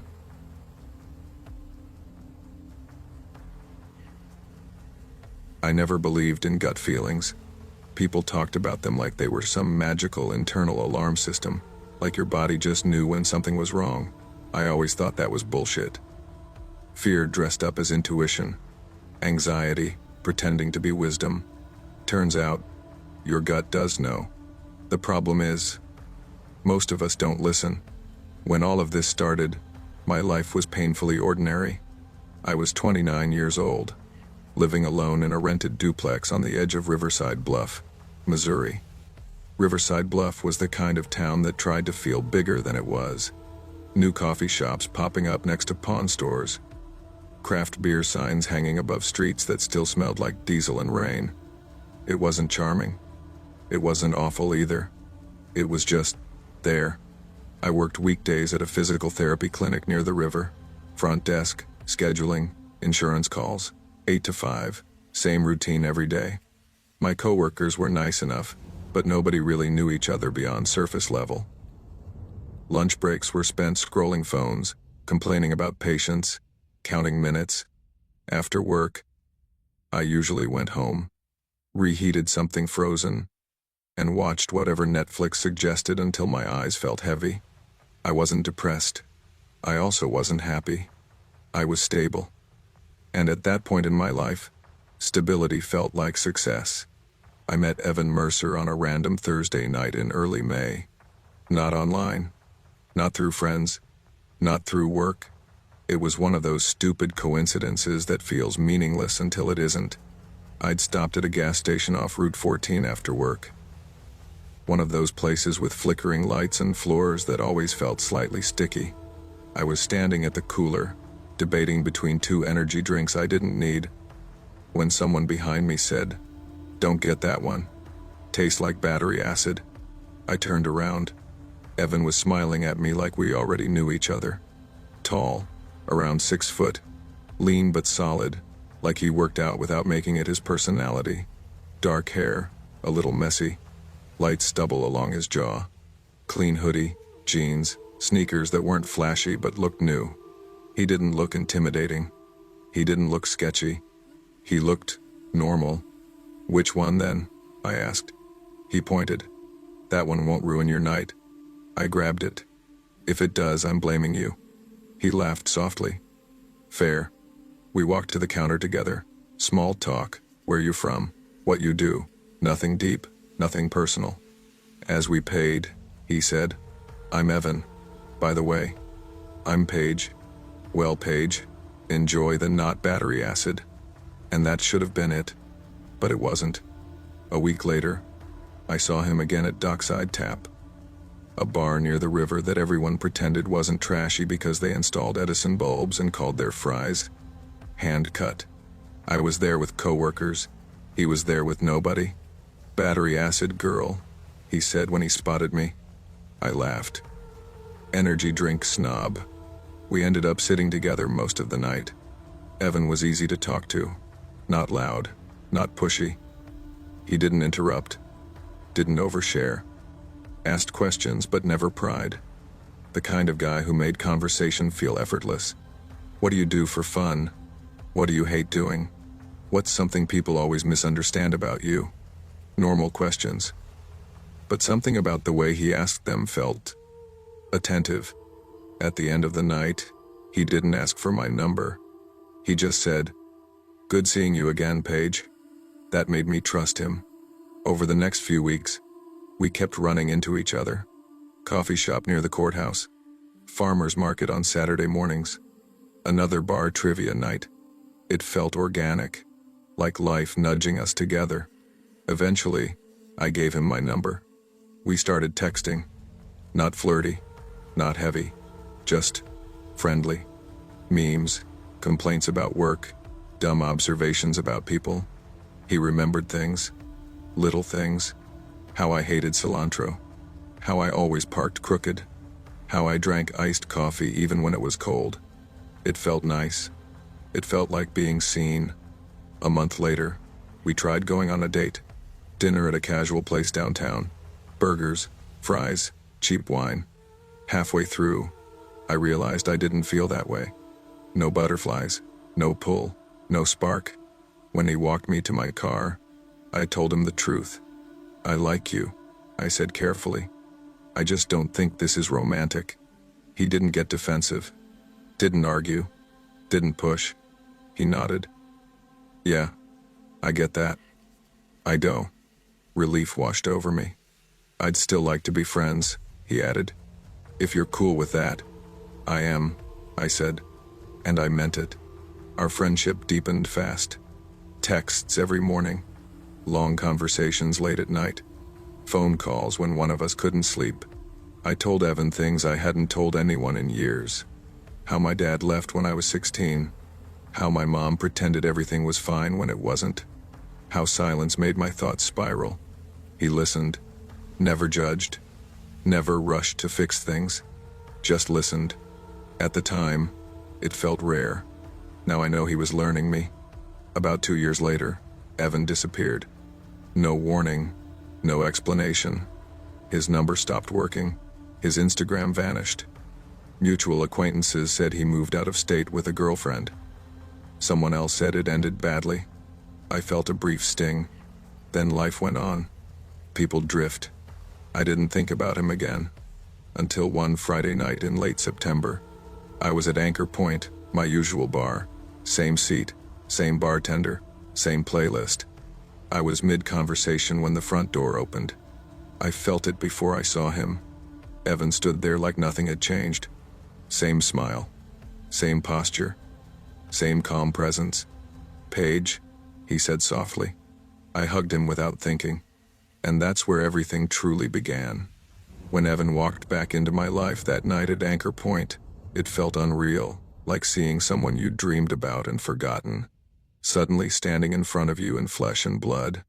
"I thought you moved," I said, still holding onto his arms like if I let go, he'd disappear again. "I did," he replied. "For a while." He didn't elaborate, just smiled. We sat together most of the night. He ordered water, no alcohol. I noticed it, but my brain brushed it off. Some people quit drinking. Some people just don't feel like it. "I miss this place," he said, glancing around. "You never even liked bars?" I laughed. "People change," he replied. That sentence should have stuck with me more than it did. Over the next few weeks, Evan was everywhere again, texting me good morning, calling me on his drive home, showing up when I mentioned I was tired. He remembered everything. Still did. How I hated being cold. How I preferred aisle seats. How thunderstorms made me uneasy. It felt comforting. Until it didn't. We started dating slowly. Not official at first. Dinners. Movie nights. Him staying over. No pressure. No labels. But there were rules. He didn't like Anchor Point anymore. Didn't like when I went without him. Didn't like certain coworkers. "They don't really care about you," he'd say calmly. "I see how they talk." At first, I defended them. Then, without realizing it, I stopped. The first time I really felt something was wrong was a Tuesday night. I told him I was going out with coworkers after work. His smile faltered for half a second. "Which bar?" "Anchor Point." He exhaled slowly. "I'd rather you didn't." "Why?" I asked. "Bad memories," he said lightly. "That place just messes with my head." I agreed not to go. That's how it starts. Not with control, but compromise. A month later, my friends begged me to come out. Evan said he'd pick me up later. When I ordered my drink, the bartender Rachel froze. Her face drained of color. She barely made eye contact when she slid the glass toward me. I caught her staring at me all night. When I went to the bathroom, she followed. Locked the door. "I'm sorry," she whispered. "I have to say something." Her hands were shaking. "You're Evan's girlfriend, right?" My stomach dropped. She told me everything. How she dated him 2 years ago. How he talked about me constantly. How he compared her to me. Then came the photos. Folders, thousands. Me walking, driving, sitting at cafes. Pictures taken through my windows. I confronted him, she said, voice breaking. He deleted everything, threatened me, then vanished. She looked terrified. And suddenly, I was too. When Evan picked me up, I told him. Every word. He stayed quiet longer than normal. Then he smiled. "I loved you," he said. "I still do." I stared at him. "So it's true?" He pressed the gas. The car surged forward. My heart slammed against my ribs. "Evan, slow down." 70, 80, 90. I screamed, grabbed his arm. His face didn't change. The curve came too fast. We didn't make it. The guardrail shattered. The world flipped. Metal screamed. Then nothing. I woke up upside down. Glass everywhere. Blood dripping into my eye. Evan was unconscious. I crawled out. Called 911. Told them everything. They arrested him. They searched his devices. They found the photos. Thousands of them. Years worth. He was charged with attempted murder, Recovery took months. Nightmares longer. Sometimes I still check my windows. Sometimes I still flinch when someone remembers too much. But I survived. Because one woman locked a bathroom door and told me the truth. I used to think fake friends were just people who talked behind your back. Now I know better. Some fake friends don't want to hurt you. They want to own you.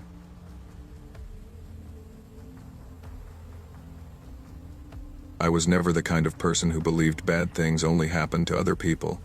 That belief died on a warm afternoon, sitting in the passenger seat of my mom's car, with grocery bags at my feet and nothing but ordinary thoughts in my head. The kind of ordinary that makes you careless. The day didn't feel dangerous. It felt boring. We'd just left Harlan's Fresh Market, the one wedged between a tire shop and a payday loan place off Old Creek Parkway. The parking lot was cracked. Shopping carts rattled like loose bones, and the automatic doors always took a second longer than they should. My mom tossed the receipt into the cup holder inside. "Next time," she said, "you're carrying the heavy stuff." I smirked. "You say that every time?" She pulled onto the road, tapping the steering wheel along with the radio. Some local station talking about weather warnings and road construction. Same old noise. I leaned my head against the window, watching the buildings slide by. That's when the green car showed up. It eased into the lane beside us like it had been there the whole time. Nothing flashy, no tinted windows.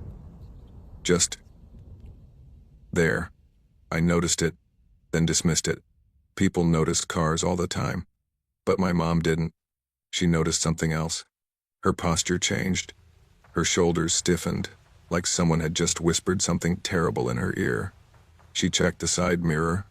Once. Twice. Her jaw tightened. I sat up. "Mom?" No answer. She checked the mirror again. The radio clicked off. That's when I felt it that heavy.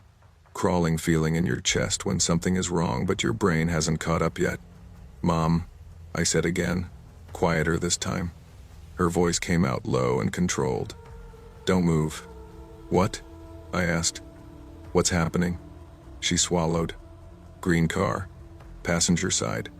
I turned instinctively, but she snapped. "Don't look." That's when she said it. "They've got a gun." The words didn't land right away. Gun. Like a joke? A misunderstanding? I laughed, a sharp, nervous sound. "Mom, you're tripping." "I saw it," she said, clear as day. My stomach dropped so fast it made me dizzy. "What do you mean you saw it?" I whispered. "Two women," she said. One driving. One lifted something from her lap. Metal. Black. The traffic light ahead of us was red. Cars idled. People crossed the street like nothing in the world was wrong. My heart was slamming so hard it hurt. "Why would someone?" I started. "I don't know," she said. "I don't know why." Her foot hovered over the gas. The seconds stretched. I felt trapped. Boxed in by glass and steel. "What do I do?" I asked. "Nothing," she said. "You stay still." The light changed. Green. She floored it. The engine roared like it had been waiting. I slammed back into the seat as we shot forward. The car behind us honked. Tires squealed. My phone slid off my lap and smacked the floor. I looked back. The green car turned. It disappeared down a side street like it had never existed. My mom didn't slow down until we were miles away. She pulled over behind a closed pharmacy, hands shaking so badly she had to grip the wheel to stop them. I started crying. Not loud, just quiet, broken sobs I couldn't control. "Why didn't they follow us?" I asked. She shook her head. "I don't know." We sat there for a long time. Neither of us spoke. We didn't call the police. We didn't write anything down. We just went home. My grandfather was already there, sitting at the kitchen table with his coffee like he always was at that hour. Same chair. Same mug. Same calm face. My mom told him everything. He didn't interrupt. Didn't react. When she finished, he nodded once and said, "You trusted your instincts. That's what matters." I wanted him to be angry. I wanted him to say something dramatic. But he didn't, and somehow, that scared me more. After that day, something changed in me. I noticed things. Too much. Green cars made my chest tighten. Strangers made my palms sweat. But worse than that, people, friends, the way they watched you when they thought you weren't looking. A year later, my mom told me a story she said she'd heard through a friend of a friend. I didn't know then that it would change how I looked at trust forever. There was this woman, she said, name doesn't matter, late 40s, lived alone. We were folding laundry, the TV humming quietly in the background. She always wanted kids, my mom continued. Never happened. Life got in the way. I nodded, listening. So she flies overseas. Different country, different rules. She adopts a little girl. What country? I asked. My mom shook her head. Doesn't matter. The girl was quiet, polite, grateful, or so everyone thought. Years passed. College came, then drugs, then violence. One night, my mom said softly, they fought, and the girl killed her. I stopped folding. What happened to the girl? My mom shrugged. Nobody knows. Family cut ties. Court couldn't decide what she was. What do you mean? They thought maybe she wasn't evil, my mom said. Maybe she was just broken. That word stuck with me. Broken. I didn't realize it then, but that story was preparing me for Ridge Calder. Ridge showed up in my life like he belonged there. He sat next to me in class one day without asking, flashing a smile like we were old friends. You look like you hate this place as much as I do, he said. I laughed. That obvious? Yeah, he said. You've got that why am I here face. That was how it started. Fast. Easy. Too easy. Ridge knew how to mirror people. If you joked, he joked. If you complained, he agreed. If you trusted him, he leaned in closer. And I trusted him. At first. But little things started adding up. He knew where I worked, when I got off, who I lived with, things I didn't remember telling him. One night, I asked him straight up, how do you know all this? He laughed. Man, you talk more than you think. But something in his eyes shifted. Just for a second. Then came the green car, parked across the street from his place. Same dull color. Same ugly shade. Who's that? I asked. Ridge didn't even look. Relax, he said. You paranoid. But his fingers tightened around his drink. And I knew the feeling. After that night, I couldn't shake the feeling that something had already crossed a line I didn't see happen. Ridge kept acting normal. Too normal. He still texted like nothing was wrong. Yo, you alive? You disappearing on me or what? I stopped replying right away. Not on purpose at first. I just didn't feel like it. Something about him started putting weight on my chest. Like when you walk into a room and can feel tension without knowing why. One afternoon, he showed up at my job. I hadn't told him where I worked. I was behind the counter at a small hardware store off Crestline Avenue, ringing up nails and paint rollers, when I heard his voice. There you are. I looked up. Ridge leaned against the counter, smiling like this was planned. I felt my stomach tighten. You work here now? He asked. I forced a laugh. Yeah. Been here a bit. How long's a bit? Couple months. He nodded slowly. Huh. Never mentioned it. I shrugged. Didn't think it mattered. His smile flickered. Just for a second. Everything matters, he said. That's how you know people. I didn't like the way he said that. He bought nothing. Just stood there talking until my manager cleared his throat behind him. Catch you later, Ridge said, tapping the counter twice before leaving. Tap, tap. The sound stayed with me. That night, I couldn't sleep. Every time I closed my eyes, I thought about my mom at that red light, about the gun, about how close something terrible had come without leaving a mark. I started replaying conversations with Ridge, the questions he asked, the things he remembered. The way he always positioned himself just a little too close. I remembered something else too. The first time I met him, he asked me where I lived. Not the area. Not the city. The street. I brushed it off back then. I didn't brush it off anymore. A week later, I ran into Marlo Jensen. She was someone I knew from class but never talked to much. Quiet, observant, the kind of person who listened more than she spoke. We ended up sitting near each other in the library. She glanced at my phone, lighting up with Ridge's name again and again. "You good?" she asked. I hesitated, then said, "Do you know Ridge?" Her expression changed. "Yeah," she said slowly. "Why? Something feel off to you about him?" I asked. She stared at the table for a moment, then leaned in. "He lies," she said. "A lot." My heart skipped. "What kind of lies?" "Little ones," she said. "Big ones. Depends on the day." She told me Ridge had different stories for different people. Different hometowns. Different families. Different pasts. "He asked me for money once," she added. "Said it was an emergency." I said no. He stopped talking to me after that. Something clicked. Fake friends don't leave when you need them. They leave when they can't use you. That night, I decided to confront him. Not aggressively. Just honestly. We met at a diner off Route 9. The kind that smelled like grease and burnt coffee no matter what time it was. Ridge slid into the booth across from me. "You've been distant," he said. "What's up?" I took a breath. "I need to ask you something." "Shoot. Why do you know so much about me?" He laughed. Too quick. "Man, that again?" "I'm serious." His eyes hardened. "You accusing me of something?" "I'm asking." He leaned back, crossing his arms. "You paranoid?" "That word again." "Paranoid. Do you own a green car?" I asked quietly. The diner noise seemed to drop out. Ridge didn't answer right away. Then he smiled. "Lot of green cars out there," he said. I stood up.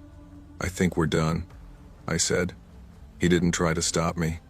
But as I walked away, he said something that froze me mid-step. "You ever think about what almost happened to you and your mom?" I turned. "What did you just say?" Ridge's smile was gone.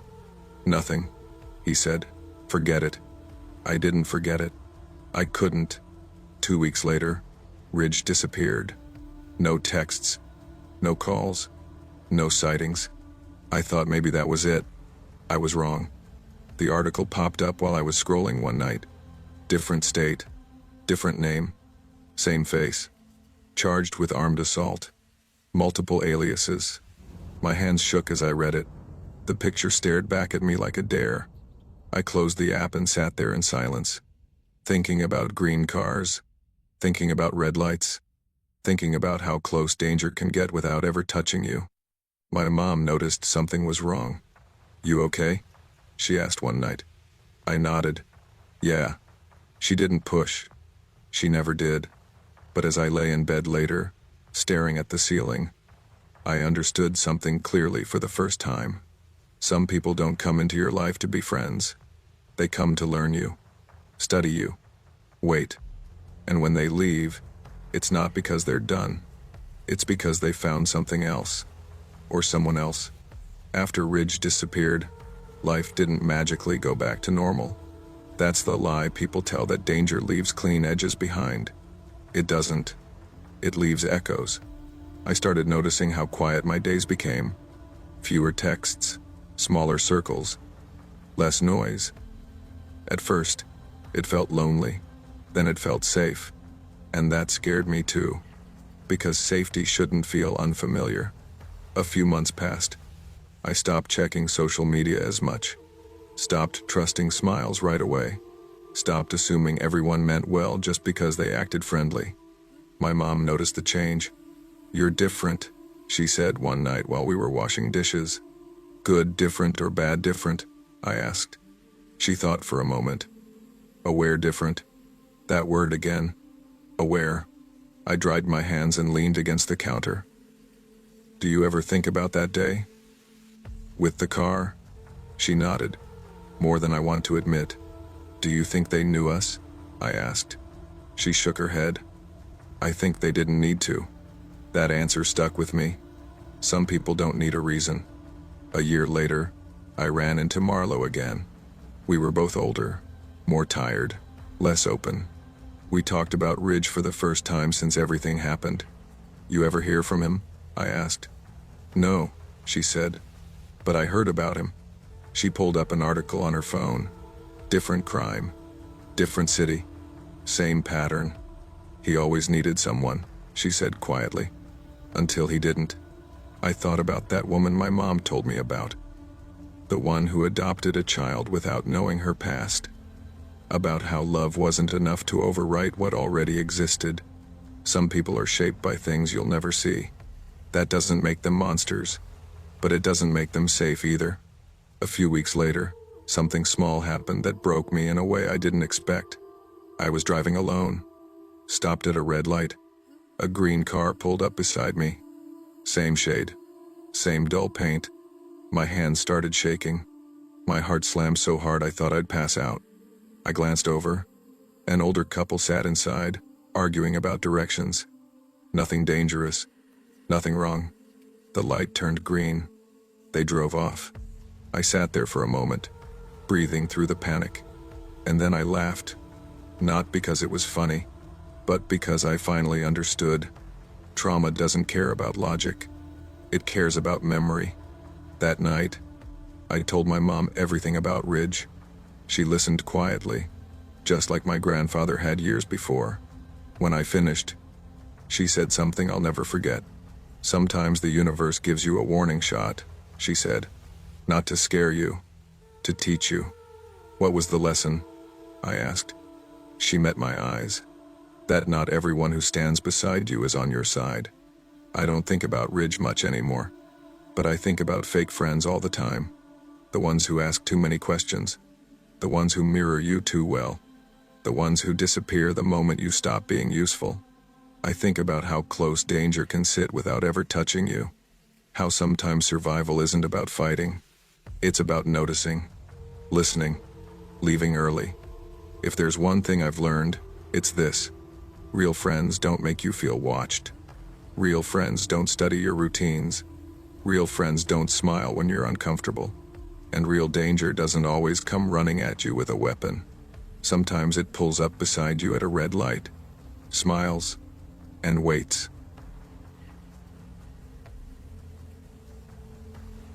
I used to believe that if you worked hard enough, if you stayed loyal long enough, life would eventually return the favor. That belief was built inside a bar. Not a fancy one. Not the kind with neon cocktails and Instagram walls. Just a narrow, dimly lit dive called Blackwater Bend, wedged between a tire shop and an abandoned florist on Hollis Avenue, right near the river bend that smelled like rust and wet concrete in the summer. That bar raised me. My father, Graham Holloway, bought the building when I was still a toddler. Everyone said he was crazy for it. The place had water damage, bad wiring, and a reputation for fights. But Dad had this way of seeing potential where other people only saw problems. He used to tell me, people don't come to bars for drinks, they come to forget. Growing up, my childhood didn't have weekends or holidays. It had shifts. I learned to read sitting in a booth with cracked vinyl seats. I learned math counting tips. I learned body language by watching men walk in angry and leave quieter or louder. By the time I was 14, I could tell if a fight was about to happen just by the way someone set their glass down. And through every stage of my life, there was always one constant presence sitting at the far end of the bar. His name was Lorne Calder. Most people thought he was just another regular. But to me, Lorne felt permanent. Lorne didn't announce himself when he entered a room. The door would open, the bell would ring once, and suddenly he'd just be there. Already halfway to his stool like he'd been mid-step before reality caught up. He was a big man. Broad shoulders, thick neck, heavy hands that looked like they'd crushed more than beer cans in their lifetime. His hair was iron gray and always tied back with a strip of leather, and his beard hid half his face, but not his eyes. His eyes were always tired. Not drunk tired. Not old tired. Tired like someone who had seen too much and never learned how to put it down. He drank rye whiskey. Neat. One every hour. Never rushed. Never skipped. And he only talked to my father. Sometimes I'd be behind the bar, pretending not to listen, while they spoke in half sentences and pauses. You hear from him? No, and I don't want to. Some things stay buried. Whenever I asked my dad about Lorne, he'd shut it down fast. That's old work, he'd say. You don't need to know. As a kid, I thought that meant construction, or the military, or some union thing. As an adult, I realized it meant something darker. The day my father died started like any other. He complained about the fryer not holding temperature, told me I was ordering too much beer from the distributor, asked if I remembered to pay the electric bill. Then he grabbed his chest. That was it. No dramatic speech, no last words, just confusion in his eyes, and then nothing. At the hospital, the doctor used words like sudden and peaceful. None of those words mattered. All I saw was my father, this man who seemed immovable, reduced to a still body under fluorescent lights. 3 days later, Blackwater Bend was mine. I didn't feel proud. I felt trapped. But I opened the bar anyway, because closing it felt like letting my father die twice. That first night back, the place was packed. People I hadn't seen in years showed up. Old regulars hugged me like we were family. Strangers bought shots for Graham. I smiled. I poured. I nodded. Then the door opened. Lorne walked in. The second he saw me alone behind the bar, something in his face cracked. He didn't speak. He didn't even sit down at first. He just stood there, gripping the back of the stool like it might slide away. Then he sat, and he started crying. Not quiet tears, not dignified grief. Full-on, chest-shaking sobs. The bar went silent.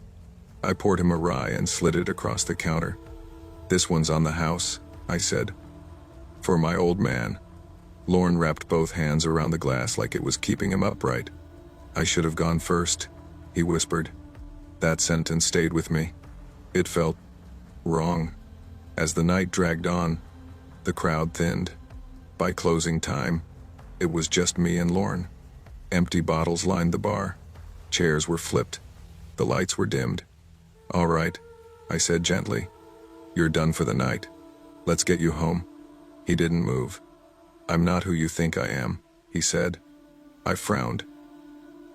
When you get old, he muttered, death stops being scary. Memories don't. I sat beside him. You sound like you need sleep. His hand slammed down on the bar. I did things, he said. Things I can't undo. And I liked it. I stood up. He stood faster. His hand grabbed my collar and shoved me backward. I see their faces, he screamed. Every damn night. My back hit the wall. Then just as fast he let go.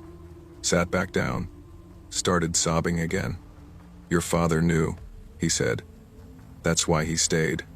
Then Lorne started yelling. Not English. Something harsh. Angry. Foreign. He flipped stools.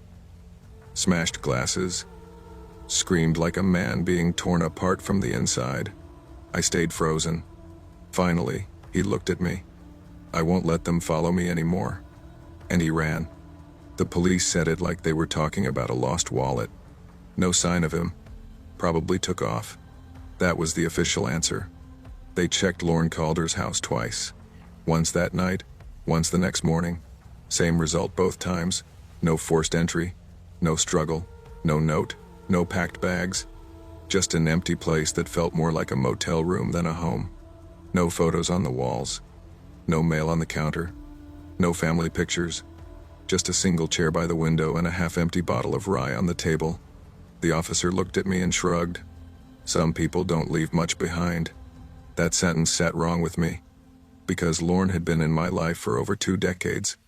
And suddenly, it was like he'd never existed. Blackwater Bend didn't feel the same after that night. I kept expecting to hear the bell on the door ring and see Lorne already halfway to his stool, nodding at me without smiling. But every time the door opened, It was someone else. Someone loud. Someone normal. The regulars noticed. Where's that big quiet guy? Hey, ain't Lorne coming in anymore? He's sick or something? I told them the truth. I don't know. And that wasn't a lie. But it wasn't the whole truth either. Because something about that night kept replaying in my head. Not the yelling. Not the broken glass. The words, "Your father knew." A week after Lorne disappeared, I started sleeping in my dad's old office above the bar. I told myself it was because the apartment felt too quiet. That wasn't it. I needed to be closer to answers. The office hadn't been touched since the day my father died. His jacket still hung on the hook. His old radio sat on the desk, permanently tuned to a station that barely came in. One night, after closing, I sat at his desk and opened the bottom drawer. That's where I found the box. It was old. Cardboard soft at the edges, taped shut with yellowing tape. Inside were newspaper clippings. Not from Ridgway Falls. Different towns. Different states. Different years. Headlines jumped out at me. Local man found dead, no suspects. River disappearance still unsolved. Bar fight ends, in fatality, witnesses silent. On the back of one photo, written in my father's handwriting, were 2 letters. L.C. My stomach dropped. I flipped through the box faster. Every clipping had those same initials. Some had dates circled. Some had names crossed out. Some had nothing at all, just the picture and those letters. At the bottom of the box was an envelope. Inside it was a single note. "He saved my life. I keep him close so he doesn't become what he used to be." I sat there for a long time, listening to the bar hum beneath me, realizing something horrible. Lorne wasn't just my dad's friend. He was his responsibility. After that, memories started to shift. Things I'd ignored before started lining up. How Lorne never talked about family. How he never took photos. How he paid in cash. How he never let anyone walk him home except me. How he always sat where he could see the door. How he never stayed past closing. Except that night. I started asking questions around town. Carefully. I asked Hank, the old dock worker who'd been drinking at Blackwater Bend since before I was born. "Hey, you remember Lorne before my dad owned the bar?" Hank squinted. "Name don't ring a bell. What about the big guy? Gray hair? Always wore flannel?" Hank shook his head. "Son, I've been coming here 30 years. I'd remember a guy like that. That scared me more than anything else. Because I remembered him. So why didn't anyone else? 2 weeks after Lorne vanished, I found someone who did. Her name was Marlo Fitch. She used to bartend at a place downriver called the Split Anchor, before it shut down after a stabbing. She was older now, hair gone gray at the temples, eyes sharp like she didn't miss much. She stared at me when I mentioned Lorne. "You shouldn't be asking about him," she said. My heart skipped. "You know him?" She took a slow drink and leaned closer. "I knew him before he was Lorne." My mouth went dry. "What was his name?" She hesitated. "Doesn't matter. He changed it every few years." "What did he do?" I asked. She laughed, but there was no humor in it. "He survived," she said. "That's what he did." She told me stories. About a man who showed up in bars right before things went bad. About fights that ended with ambulances. About men who were never seen again. "And your father," she added quietly, "was the only one who ever made him stop." That hit harder than I expected. Because suddenly, my dad wasn't just a bar owner. He was a man standing between a monster and the world. The last thing Marlo said before she left still echoes in my head. "He wasn't your friend," she said. "He was trying to be." That night, I stayed late again. I poured a rye. Set it at the end of the bar. "Why didn't you tell me?" I muttered to an empty room. For a moment, I swear I heard a chair scrape. I froze. Nothing happened. But I knew then. Lorne wasn't gone. He was running. From himself. There's a special kind of silence that settles into a bar after midnight. Not the quiet you get at home. Not the peaceful kind. It's a hollow silence. like the building itself is holding its breath. After Marlowe talked to me, I couldn't bring myself to lock up and leave anymore.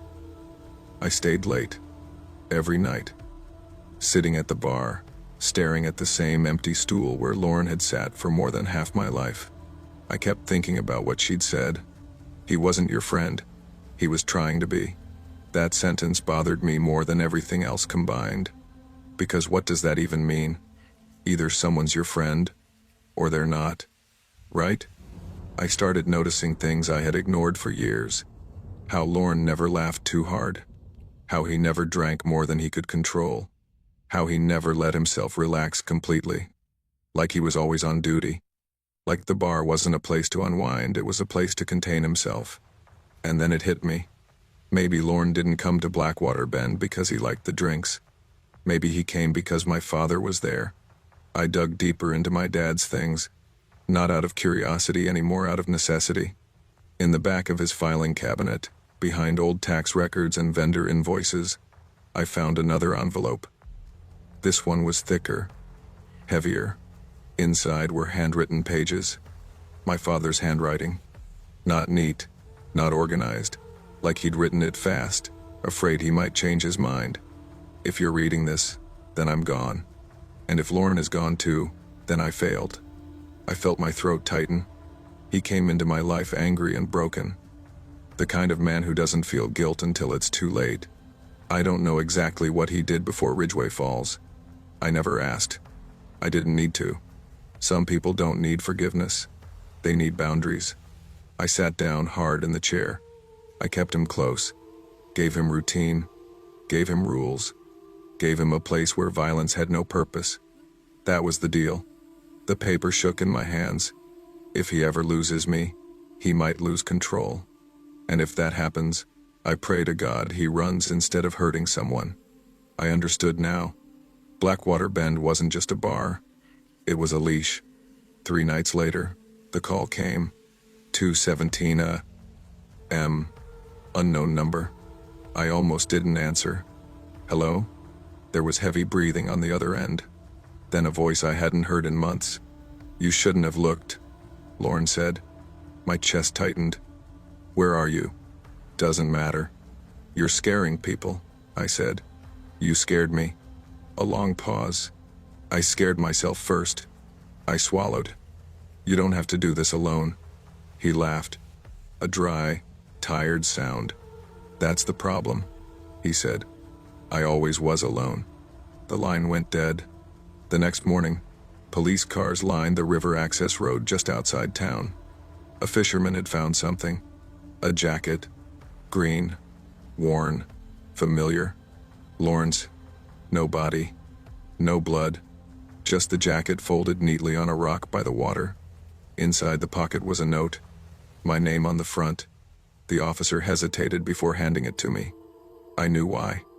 Because some goodbyes aren't meant to be read out loud. You were kind to me.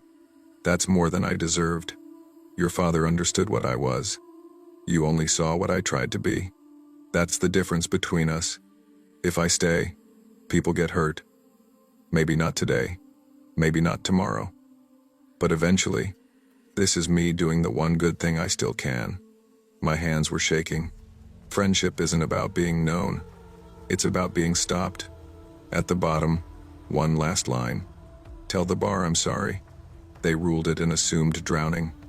No witnesses. No remains. Just another unsolved story added to the town's long list of quiet tragedies. Life moved on. It always does. Blackwater Bend is still open. Same stools, same lights, same smell of old wood and spilled liquor. Some nights, new regulars ask about the empty seat at the end of the bar. I tell them it's taken. They usually laugh. They don't understand. I used to think fake friends were the ones who smiled to your face and talked behind your back. Now I know better. Sometimes fake friends are the ones who sit beside you for years, while hiding what they really are. Not because they want to hurt you, but because they're afraid of what happens if you see the truth. And some nights, when the bar is quiet and the river wind rattles the windows, I pour a rye and set it at the end of the counter. Not because I expect him to come back, but because for a long time, He tried,